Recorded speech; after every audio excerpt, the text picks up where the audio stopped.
In treatment tonight with Dame Edna. Little Britain boys Matt Lucas and David Walliams. Newspaper bad boy Piers Morgan.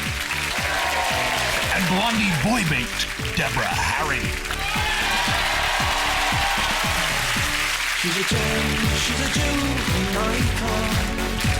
She's an angel of light from above. She's poetry in motion. She's a rock in an ocean of love. So give us the Edna treatment. A world exclusive mega spa. Ladies and gentlemen, Dame Edna Everidge.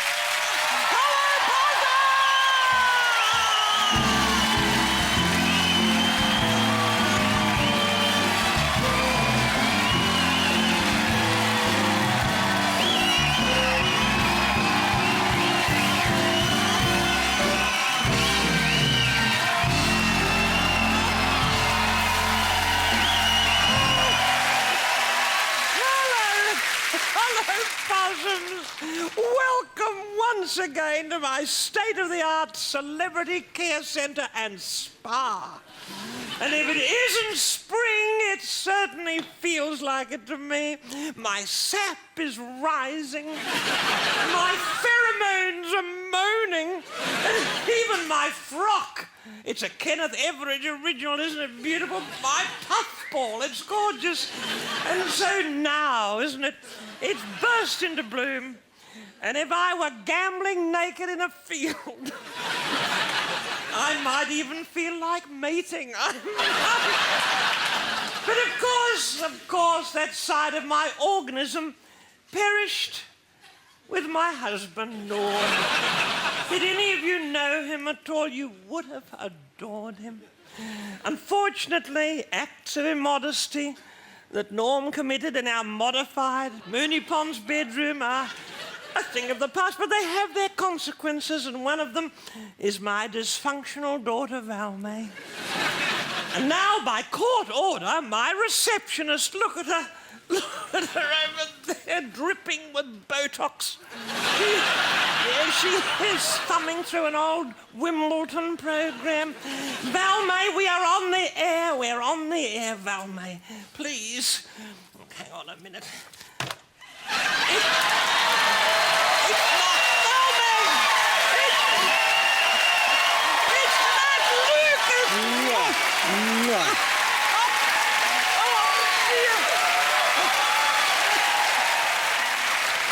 Surely you're not a fan of women's tennis, are you, Matt? No, I like men's tennis, Dame Edna, and I've spent many a year cheering on Tim Henman, hoping he can get beyond a semi. Oh. Matt Lucas, you speak in riddles. I do. Speak in riddles. But why did you try and trick me into thinking you were my dysfunctional daughter, Valmay? Oh. Why were you wearing her hair? No, it wasn't my fault. David made me do it. David? If David told you to jump off a cliff, put your hand in the fire, would you do that? Yeah, I probably would, yeah. Where is he, anyway? What's that activity in my guest pod? Open those doors, will you, Matt?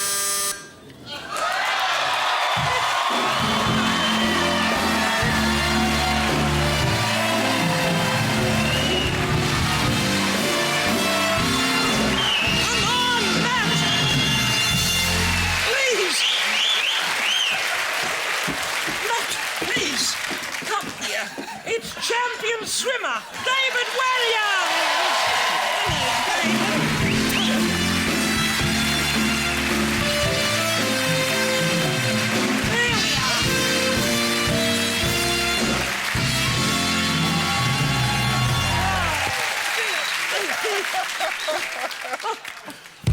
Welcome. Valmay, I'll have a word with you later. I hope my puffball isn't too revealing, boys.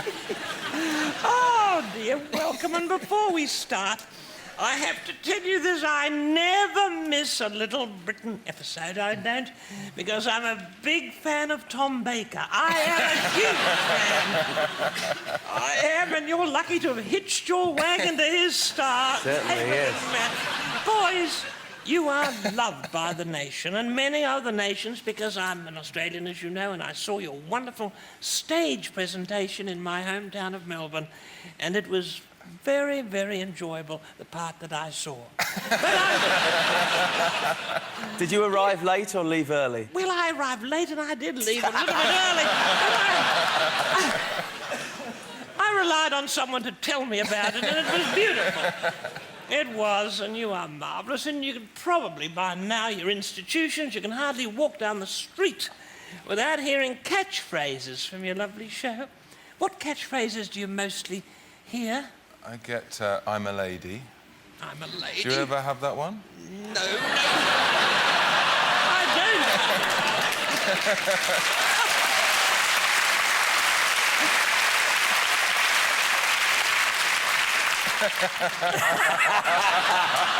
I think...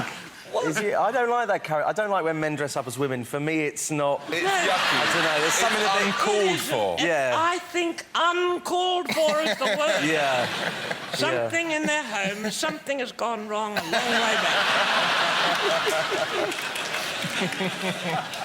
Do you get any of your catchphrases thrown at you? People say, well, that one. That's what I get.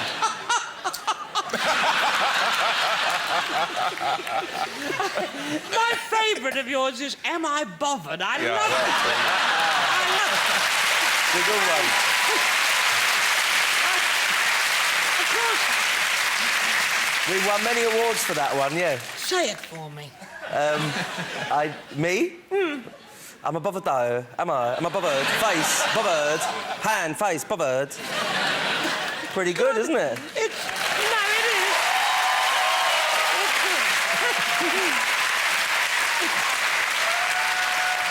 It's good, but it's funnier on television. Yes. I never get catchphrases thrown at me because I never walk down the street. That's probably the reason. But you're so successful. It must be very satisfying to find the little sketches that you've written summing up the zeitgeist of the nation, and then to do them every week for 3 seasons. 3. It must be lovely for a whole... Both of you have used your power for good.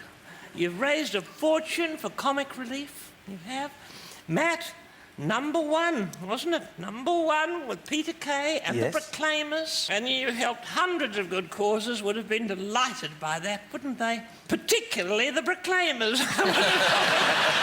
You do a lot of charity work, don't you, Edna? I do, Matt. I do a lot of charity work, but I don't shout it from the rooftops. Call me old-fashioned, but I don't. Do you have your own charity, I Edna? do. A lot for my own charity, for prostate charities, I do. I organised that huge prostate rally in Hyde Park. Unfortunately, it had to be cancelled because, well, the cost of the additional toilet facilities. It wasn't but you, David. No, wait, look, I know it's been done on many, many interviews, but you swam the channel. That was wonderful. Thank you. You swam the channel. I wonder, did you have any help doing that? A jet ski, perhaps, under the water? A rope, a dolphin, a friendly dolphin, perhaps? All I had was my favourite songs going around in my head, sort of ABBA, Pet Shop Boys, and I thought about women that I really liked as well. Underwater, how lovely. And can I say, you're a lot more attractive in real life than on the television. Well, Thank you. I'm picking up some lovely vibes from you, David. But I you like could it. swim my channel any time you want.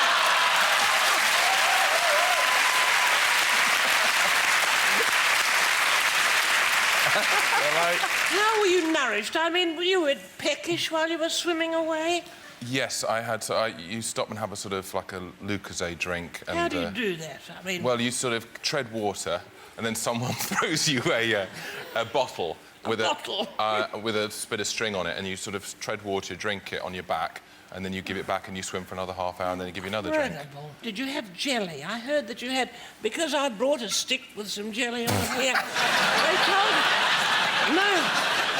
I sourced that. I sourced it. And they told me they used to lean out and you'd have a nibble on that jelly.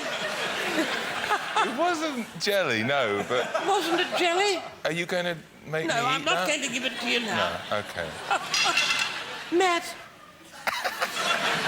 Oh, thank God she's finished with me for a while.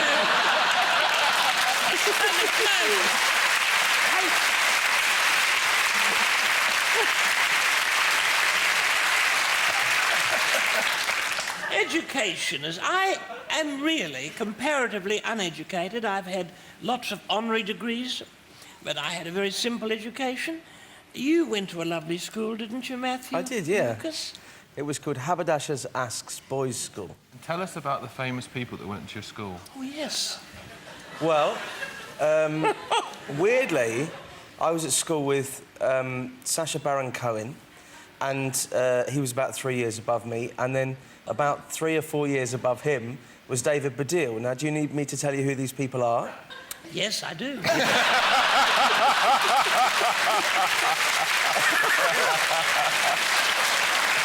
Well, David Baddiel is a popular humorist, and he presents a show on this channel with Frank Skinner.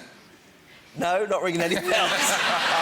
And Sacha Baron Cohen is probably the biggest comedian in the world right now. Good heavens. Yeah, how about that? Yeah. Well, obviously I have the wrong person on this show.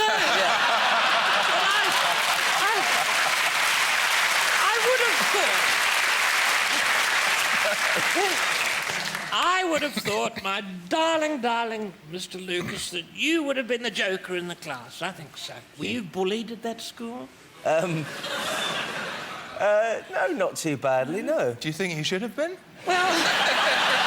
Is that what you're suggesting? You're unusual looking, I have to say. Children can be so cruel. Yes. There weren't many people at my school with pink hair either, I have to say. But, Pink isn't a colour I'd call it, frankly. No, but sorry. There it is. No. What colour would you... Let's go back to your bullying. I was, no, I was all right, actually. You was all right. Considering I was... You wouldn't think now to look at me, but I was an overweight child. And I had no hair. My hair fell out when I was 6. You know, gay. Oh, don't forget the gay. Don't forget the gay. I had the gay, the old gay. And,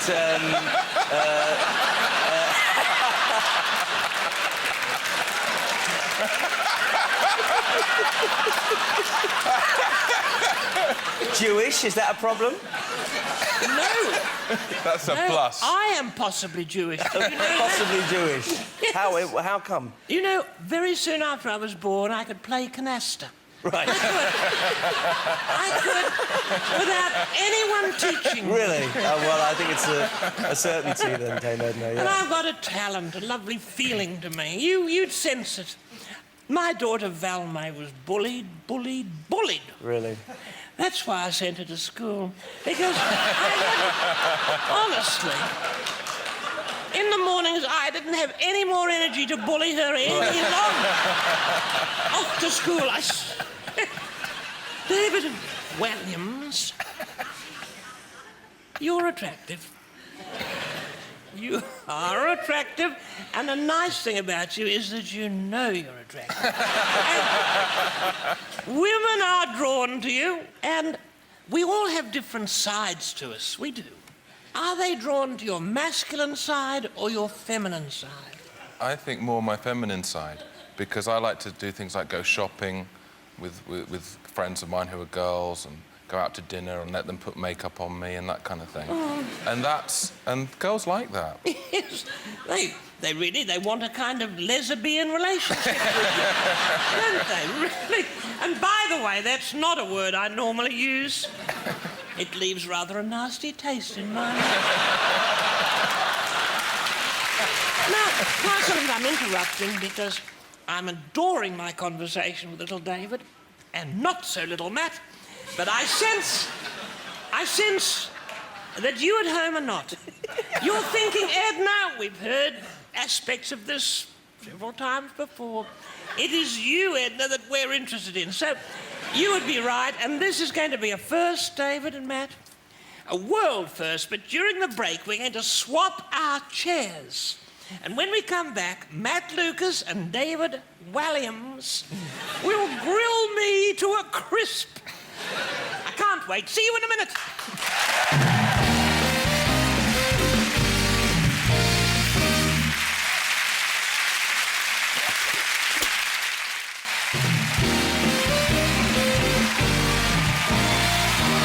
Many welcomes back, possums. Here at Quite Wonderful Spa, Edna, British amusement men Matt Lucas and David Walliams are about to probe gigastar Dame Edna Everage. They probed me once. I quite enjoyed it. Ladies and gentlemen, please welcome our idol, Dame Edna Everage!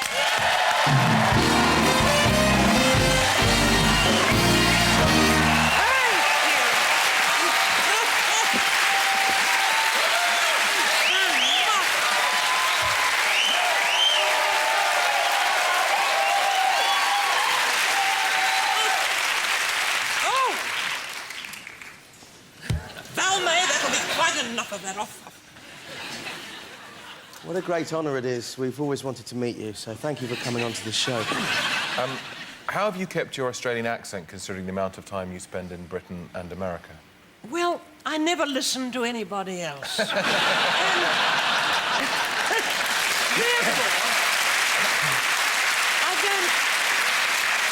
I don't really pick up other ways of speaking. What type of accent have you got, Matthew? Sort of suburban London accent, I think. Oh, yes, it's lovely too. And you, Matthew? It's David, actually. David. I mean David. I don't listen to people, do I? Dame Edna, you're such a big star. How do you keep it real? Well, I'm a very real person. Mm-hmm. And every morning when I wake up, the second thing that I do is to look in the mirror and I say, Edna, you're real, and I stay real all day long. I do, and I think it's important for us to have a sense of reality. What about you with your lovely new success? Oh, I still travel on the bus. I'm very... It's your own bus? It's my own bus. What about you? You're real. Shopping? I've always been down with the kids, and so yeah, I'm pretty real. I'm almost ghetto. I'm so real. I'm from the ghettos of Surrey. Well, I want to know. We saw you in Ally McBeal. Have you got any plans to do any more cameos? Maybe Ugly Betty, for instance. Well, no. They're doing a new series, and Val May is in it, as a matter of fact. Oh, really? It's called Uglier Betty. But... No, I'm not happy saying that. I don't like myself for saying that. And yet it's true. Do you ever use the facilities here at the spa? And which facilities do you use? Yes. I use the toilets here. And they're lovely. You could eat off the floor. They're spotless. Dame Edna, aren't you at the age now where you seriously ought to be considering plastic surgery? For goodness sake, don't make stupid noises. I have considered it, I have rejected it, quite frankly, Matthew. I don't need it. I believe in ageing gracefully. I've got a few little crow's feet. But you know what my mother used to call them? She said, they're not crow's feet, they're the dried-up beds of old smiles. Oh. Isn't that lovely?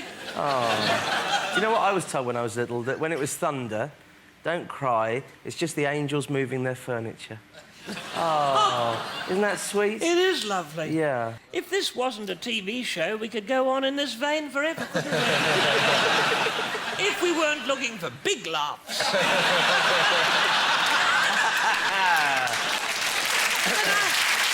Look.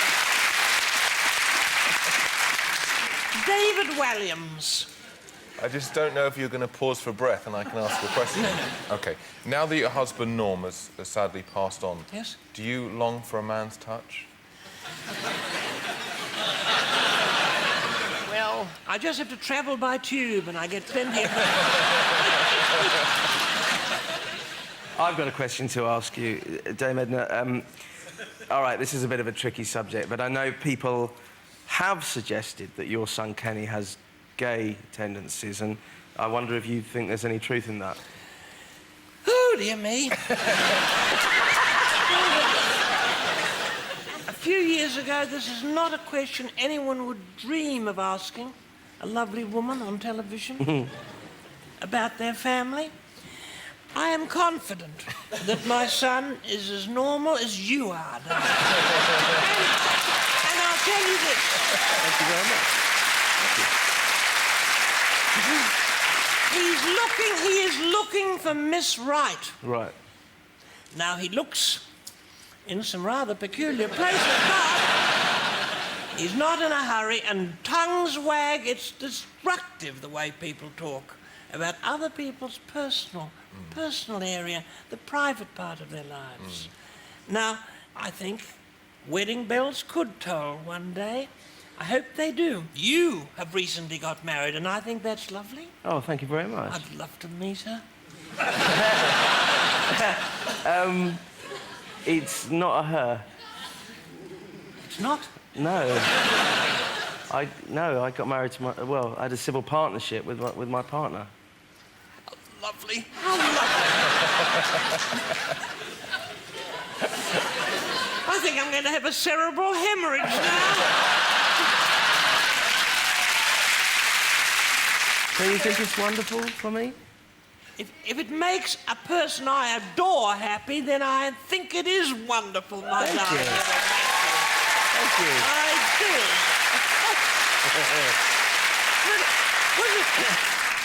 Oh, dear me. Thank you, Matthew and David. That was a very interesting experiment, which will sort of boil down into a beautiful segment, but which can be optional on the DVD. But now, if you wouldn't mind, I'll come back to my seat. You Okay. get out of there. We'll just cross over here for a moment. Thank you very much. Very Thank good. you. Very good. We have to get on with the show. Fine. I think that went rather well, don't you? My next guest is extremely unpopular. Nobody seems to like him except a rather attractive woman on the staff of the Daily Telegraph who is 15 years his junior.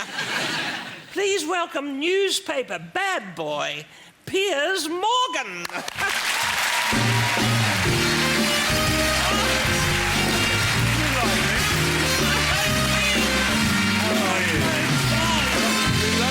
This is David Walliams. Thank you. Oh, we've been having such fun here, Piers. They like me, don't you? Hi, how are you? Nice to Very firm hands you've got. Piers, before we resonate with each other, I need you to just sign this confidentiality agreement.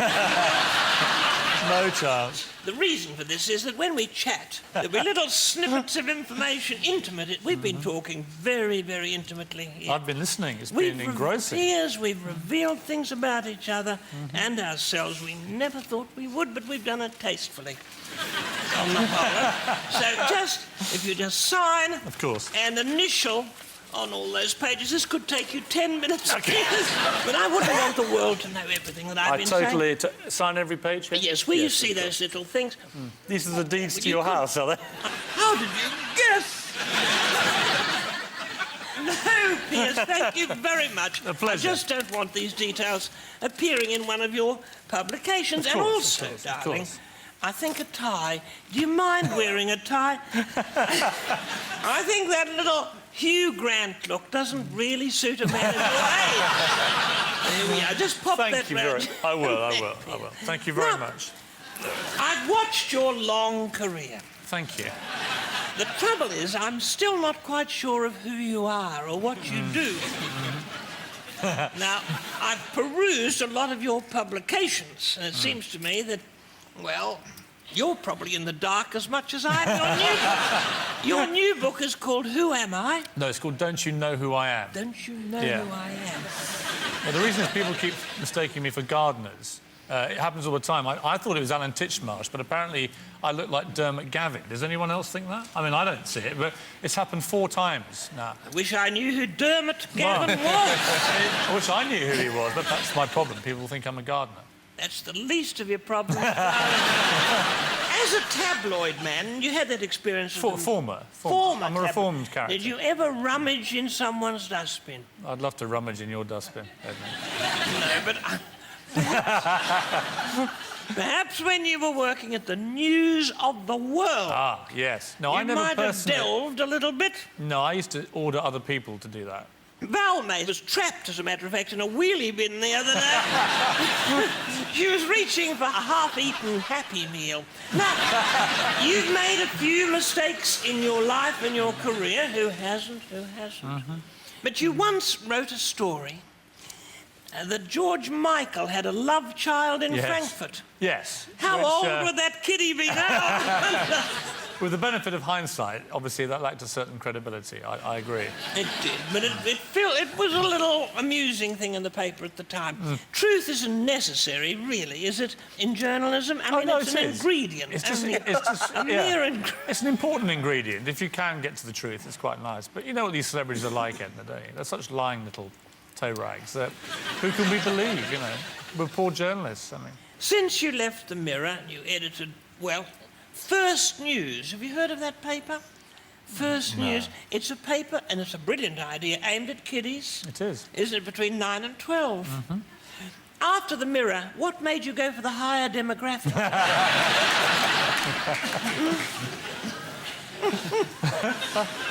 No answer to that.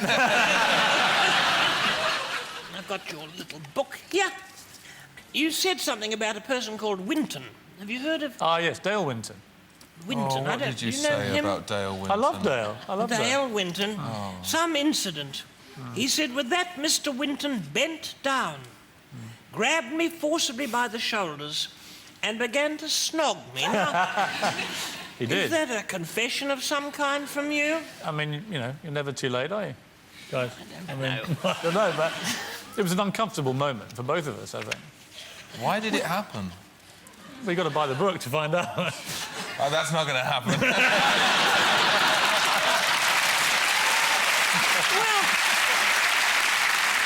I can lend you my copy. This book is better than the last because it's, well, it's ideal for pressing flowers. Look at that gladdy I pressed here. Isn't that nice? Oh, that was nice. It's beautiful. Your previous book was a little bit too heavy. It crushed them. Now, whoever thought that Piers Morgan's career could produce something beautiful? But I'm a wicked tease. We've got to take a break, but I'll see you after these important messages.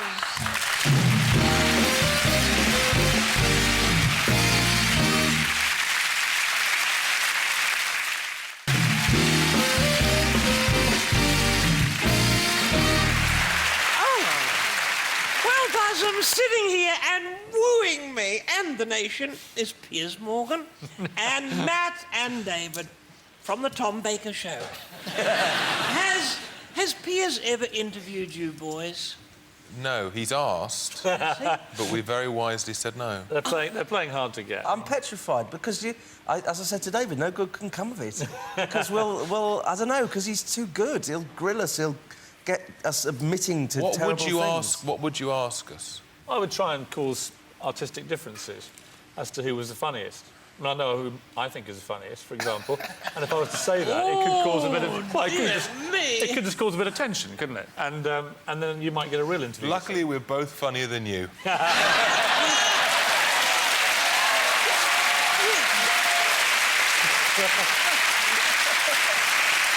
That's true, yeah.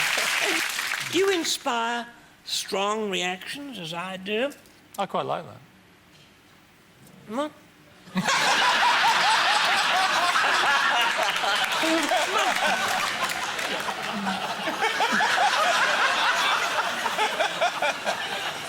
As a tabloid tabloid journalist, and I use the word rather loosely, Piers. You've wined and dined the Prime Minister and his wife several times, or you've been to Downing Street. It was a long time ago. Yes, what did she cook for you? What did Sherry cook? It was a very surreal... She didn't cook. She just sat there drinking water, explaining why she hated me so much. Which was a very uncomfortable few hours. Very, if you visit someone and they talk to you like that, horrible. Exactly, really. you don't really need that, do you? She's been here. She was one of my first patients, as a matter of fact, lying on the floor begging for a mouth reduction. She was... But... She was. It's dreadful. You've been at the receiving end, haven't you, of Sherry's mouth? Yes. And... Which, as you can imagine, is pretty unpleasant. And was very unpleasant. In fact, the last time I saw her was at a dinner, and she came up to me, and someone said, "Have you met Piers Morgan?" And her face sort of crushed, like I just injected her with leprosy or something. And she said, "Yes," she said, "Piers, even the world's greatest sinner is forgiven in the eyes of the Lord." And with that, she walked off. And that was the last time I saw her. How strange. I didn't know she had a religious side, Piers. No, it's a very curious incident. It is very curious. Is it in this lovely book? It is in that lovely book. Goodness, I must have read it then.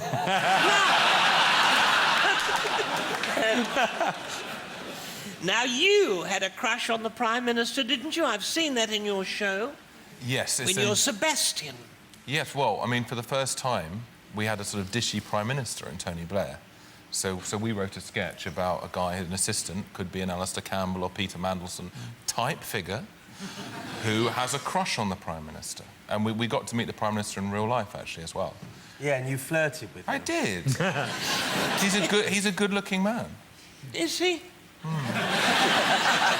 A serious question to end our little discussion for the moment. When historians look back on your career and they write that Ladybird book on Piers Morgan, what will they say is your most significant contribution to Western culture? I don't think I've ever made any really significant inroads into Western culture. I can't claim to do that. Well, you probably have and don't know it, and we may never know it, but I could go on chatting to Piers for minutes. Sadly, time waits for no man, and our old enemy on the wall is no exception. Possums, my next outpatient, if I may call her that, has been described as the greatest pop icon of all time. Obviously, no one asked my opinion, but fresh from the Donatella Versace Botox unit in this spa, I'd like you to meet the glorious Deborah Harry!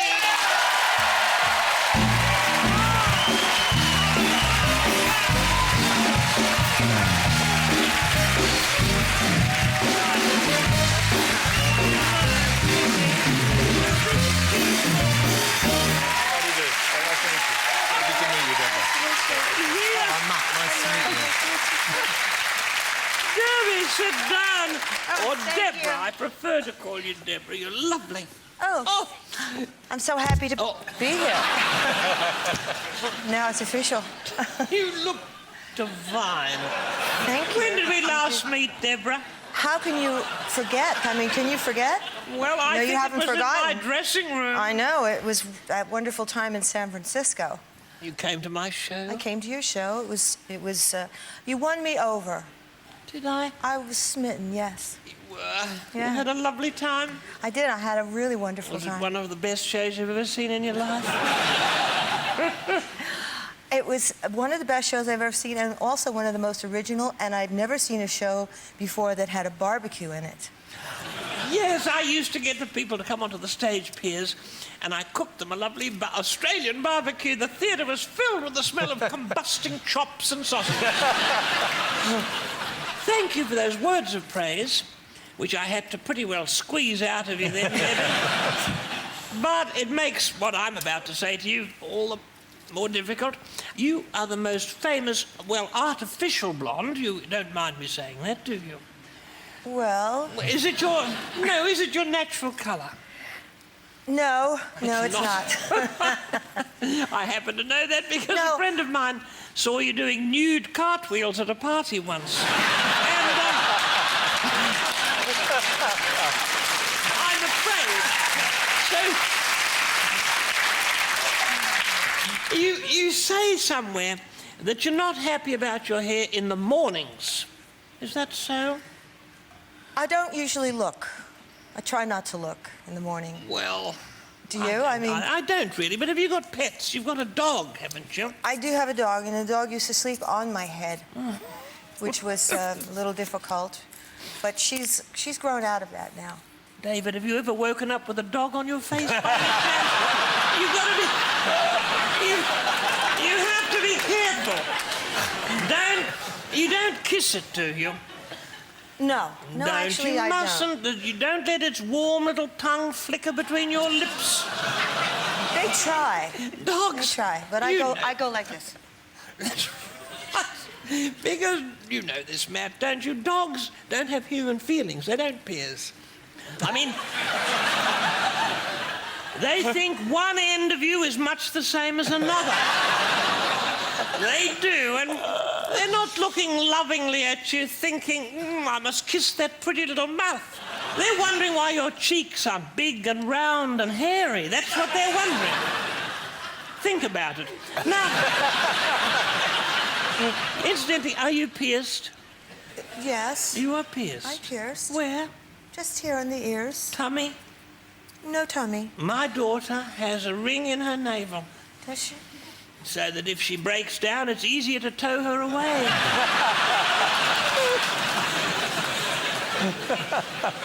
You worked for Hugh Hefner at some stage? I did, a brief brief moment. And did you ever play bunnies and burrows up there at the Playboy Mansion? Well, no, I was a bunny in New York, and I never met Hef. And, I sort of hopped around the club for a while, and I worked there, and it was very nice. And then I sort of went on into the music business. And then years later, I was invited to the mansion, but I was no longer a bunny. So I didn't have to do the, No. I didn't do that. No. But you play a lesbian strip club owner in a film called The Fluffer. No. Is that true? What's a fluffer? What is a fluffer? Is it a cleaning device of some kind? No, it's a person who's very, very important to the ongoing action in the sex scenes. Oh. Yeah. Have you ever felt like playing nurses with anybody? I have played that, and I do like it. I like it very much.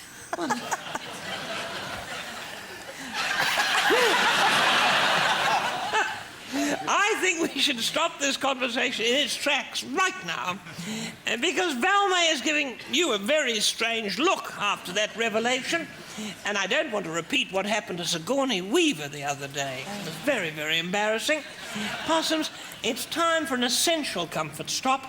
Join me after this break when there will be another, and I hope final, little health message from Sir Les Patterson with the handsome David Ginola.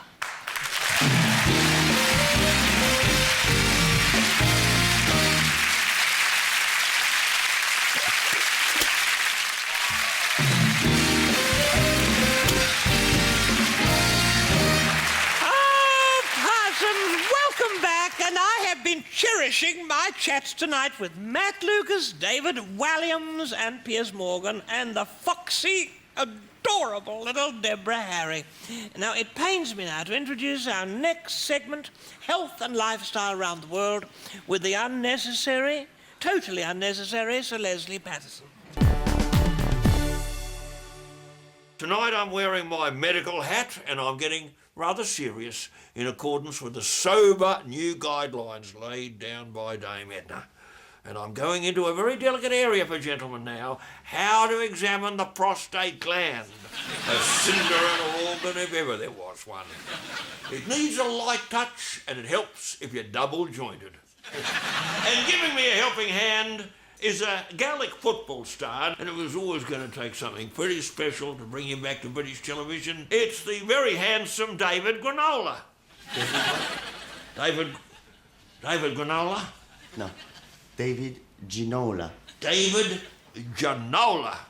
My apologies, Almost. Dave. No, That's fine, sir. That's fine. Comment allez-vous, n'est-ce pas? Je vais très bien, sir. Je suis très heureux d'être ici, dans ce centre magnifique, et de revenir à Londres, c'est toujours un grand plaisir pour moi, hein, véritablement. No worries. You know where your prostate is, Dave? Somewhere around? Oh, well, you're in the general vicinity. In technical medical terms, it's in the turd tunnel. Hey, Kim, darling, come over with that tray. This is Kim, my research assistant. This is Dave. Research. Now, the prostate. You see, it may only be the size of a nut, or noix. Une petite noisette. Petite noisette. But it has the texture of a sponge, and one of its most important jobs is to help in the creation of your vital fluids. Am I right, Kimmy? No worries. Cop a feel of that. You see? Now, that's what a healthy prostate should feel like. Now, if it feels like that, it's not up to scratch, eh? And you don't want to end up with 3 nuts.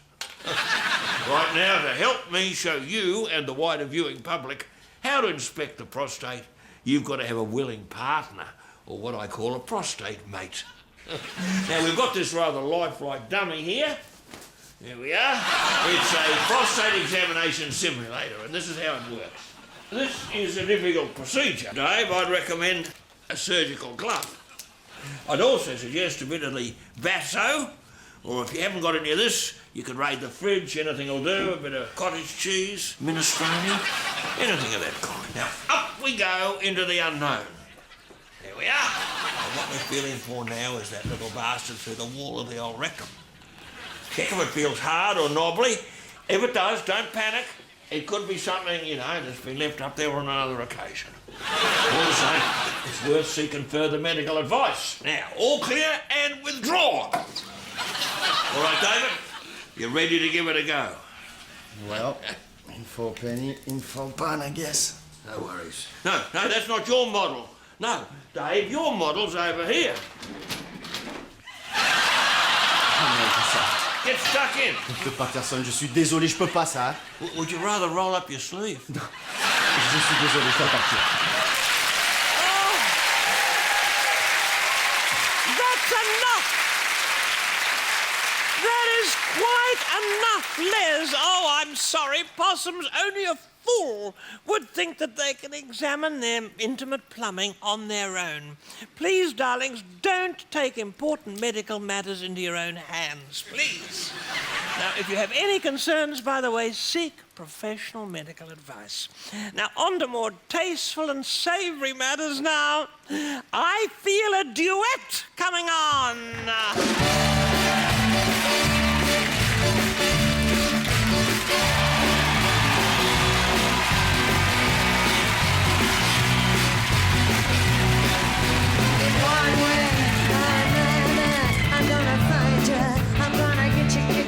Get you one way or another. I'm gonna win ya. I'll get ya. One way or another, I'm gonna see ya. Meet ya one day. Maybe next week, I'm gonna meet ya. I'll meet ya. I will drive past your house until the lights are all down. I'll see who's around. One way or another, I'm gonna find you. I'm gonna get you one way or another. I'm gonna win ya. I'll get ya. One way or another, I'm gonna see ya. I'm gonna meet ya one day. Maybe next week, and I'll meet ya. I'll meet ya.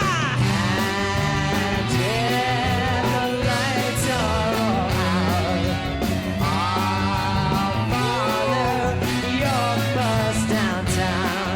See who's hanging. One way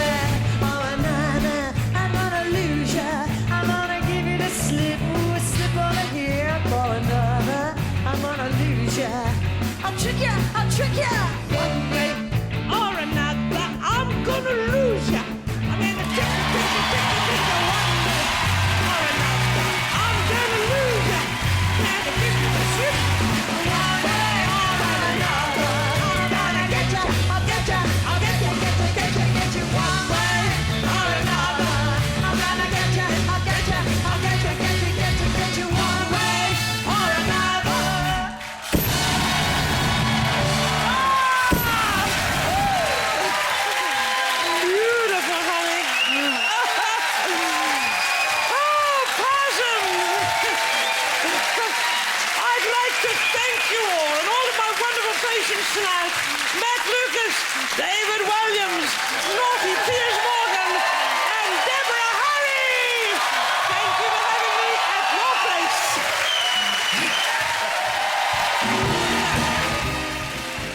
For all the latest Dame Edna news, previews, videos and behind-the-scenes footage, go to itv.com/Dame Edna. And coming up on ITV4, a World War II epic, Tora Tora Tora. That's at 10:50.